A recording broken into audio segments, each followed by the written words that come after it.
I want to ask about my vision with regards to getting glasses this year. I used to have clear vision, and I recognize after what you've been saying this morning that I'm not vibrationally in alignment with who I've become, and that I guess I'm not a cooperative component with what I'm seeing.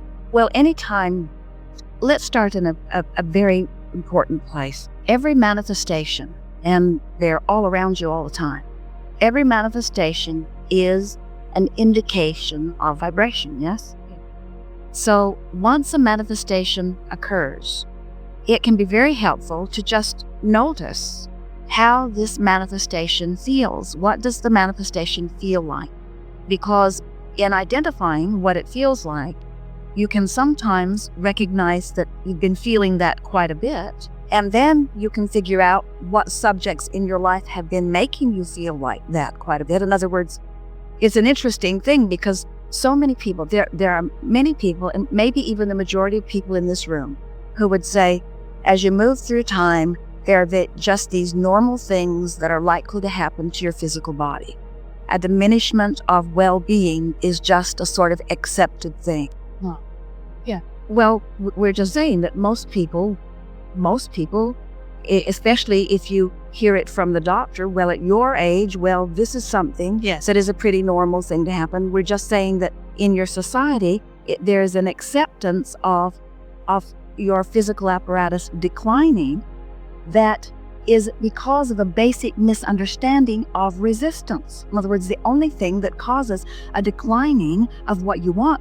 Think about what we've been talking about here today. Life is causing an expansion of you. Your life should be getting better and better, not diminishing. And so, but the reason that we don't want you to get defensive about this. The reason that we're putting it out here in this way, this is the point that we want you to hear. Almost everybody accepts as a tenet of their natural belief system that it is just sort of normal to decline, so much so that when it happens, they don't even focus something other. They just sort of accept, well, this is just the way that it is. And we don't think that there is a better opportunity. You're tired of us? We don't think that there is a better opportunity for understanding focus than as it regards something like your vision, because everything, now we are ringing a little too high. Everything is about focus. Everything is about focus. Our favorite focusing story is when Jerry and Esther moved from Arizona to Texas. In order to get their driver's license, they had to go through the whole thing, which meant they had to have the eye examination. And when Esther looked into the machine, she said to the man, "It is broken," because she hadn't looked into one of those machines for a long time. They just kept renewing her license because they had never caught her doing anything wrong. She had a perfect driving record. And so she hadn't looked into one of those contraptions for a long time. And when she looked in, she couldn't read quite a bit of it. And so the man said, "Not a problem. Just go get your eyes examined, get some glasses, come back, and then you can take the exam again, and we'll take your picture with your glasses because you'll need your glasses to drive." And Esther said, I'm just sure that. And so she looked back into the machine and she said, "Abraham, can you read this?" And we said, "Of course," and read it all, and Esther passed. And we think that it's worth noting that they are the same eyes. It's the same eyes. It's just focusing through the eyes. Focusing with clarity, focusing with decision, focusing with understanding, focusing with knowing, or focusing other than that. In other words, but there is this acceptance that so many of you accept diminished capacity, and then so when it happens, you don't think that something's screwy. And there's always something screwy when there's diminished capacity. It's always about resistance. It's always about resistance. It's always about resistance. It's always about resistance. It's always about resistance. It's always about resistance. We want you to, it's always about resistance. And what resistance is, thinking the opposite thought of what is wanted. It's always about resistance. Now, there are books written. There are philosophies and physicians and science. There's all kinds of things that would say, no, that's all wrong. This is because of this, and this is because of this. And we say at the heart of all diminishment is resistance. You wouldn't even know. Do you know that resistance could not even be a part of your experience if life didn't cause your expansion? You could be born, and if nothing made you become this, you'd never feel the tug at not becoming it.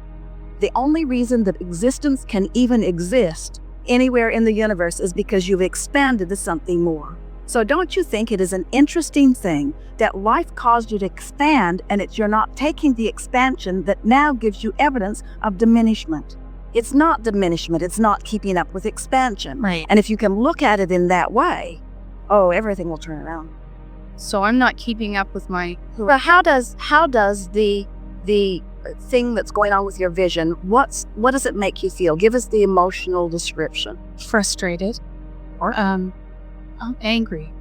all right, now beyond the emotional description, how does it negatively impact you? What goes on? You feel limited? You feel diminished? I can't see what's right in front of me. Well, we understand that that's really a good statement. Yeah. I can't see what's right in front of me. I can't see what's right in front of me. That's meatier than I got clear vision way out there, but what's in front of me. And this is why I know I can't see. So say it again. Long view, crystal clear.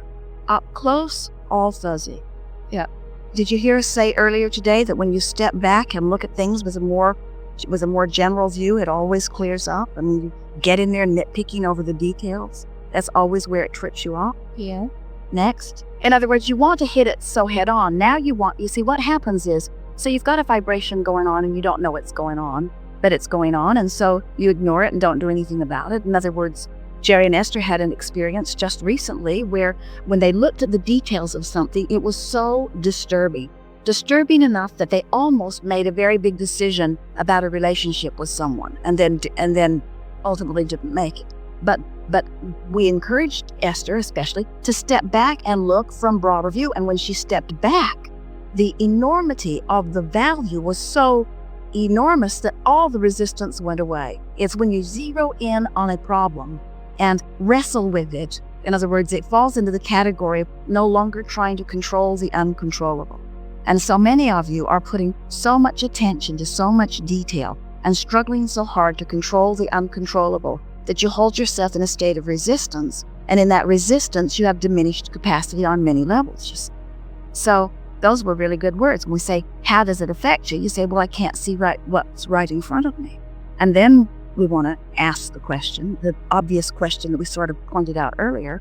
Have there been other experiences, or are there chronic things in your experience where you feel that frustration at not being able to see it clearly?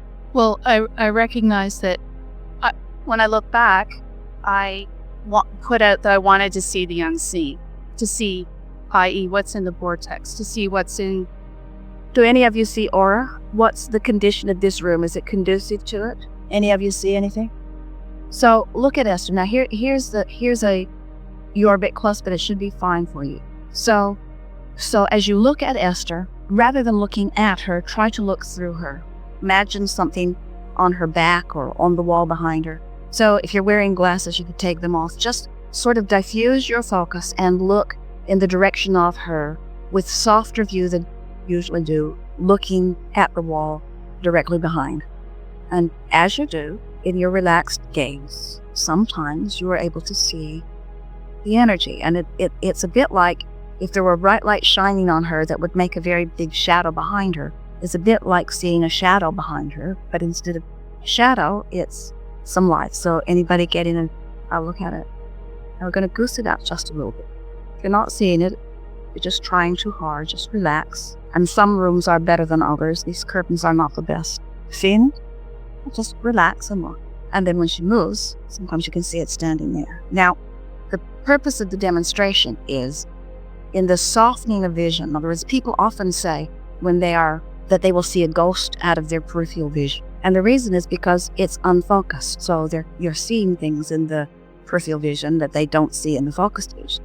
And the point that we're wanting to make with you is that you're like almost everyone as you focus specifically. Now, you see, the thing that's most interesting about this is that this conversation is not about what you're seeing with your eyes. This conversation is about resistance that is preventing you from being in the vortex. When we talk about clear vision, we're talking about being in the vortex. where you're tuned in to everything that you want. And if you're not tuned in, you can't see it. Esther lost one of her pins one time, a gold pin that she really wanted, and she looked for it for days and then weeks and finally just let go of it and ended up months later finding it in a handbag that she had searched dozens of times. Because you can't find what's lost. You can't see what you've convinced yourself you cannot see. And if you're vibrationally out of the vortex, you can't see what's in the vortex. You see, the thing that we want to convince you about is that you think that you are a flesh, blood, and bone being who has this physical apparatus that you're wanting to focus. And we want you to know that you're an energy being who, when you get yourself focused off point from who you really are, you can't see as well. So when you ask for clear vision, when you ask clear vision meaning to see the non-physical, what you've been asking for this expansion of who you are. You're asking for the expansion. And when things happen and you don't allow yourself to keep that expansion, then you feel the discord of that's manifesting in what you're calling diminished capacity to see. It's not about your eyes, it's about vibration.